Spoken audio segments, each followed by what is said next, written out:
Menurut peneliti dari Balai Litbang Agama Makassar yang disampaikan pada positif.com, Datuk asal Minangkabau datang menyebarkan syiar Islam di Pulau Sulawesi atas permintaan Raja Tanete. Ada 5 orang. Sebelumnya, Kepala Pemerintahan Kerajaan baru tersebut mengirim utusan ke Tanah Minang terlebih dahulu menyampaikan maksud dan tujuan undangan.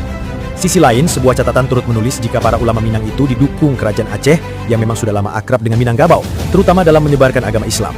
Aceh dan Minangkabau, 2 saudara yang sangat kuat hubungan sejarahnya, tak terpisahkan hingga abad ini. Tersebutlah salah seorang ulama Minang yang dikenang oleh orang Sulawesi Tengah yang bergelar Datuk Mengaji. Datuk Mengaji bergelar Tori Agama adalah seorang penyebar agama Islam di Sulawesi Tengah, khususnya di daerah Parigi dan sekitarnya. Ia dipercayai masyarakat setempat berasal dari Minangkabau, Sumatera Barat. Raja Parigi atau bahasa Kaili disebut Magau yang bergelar Tori Kota atau orang di kota, dan putranya Magau Janggo atau Raja Berjanggut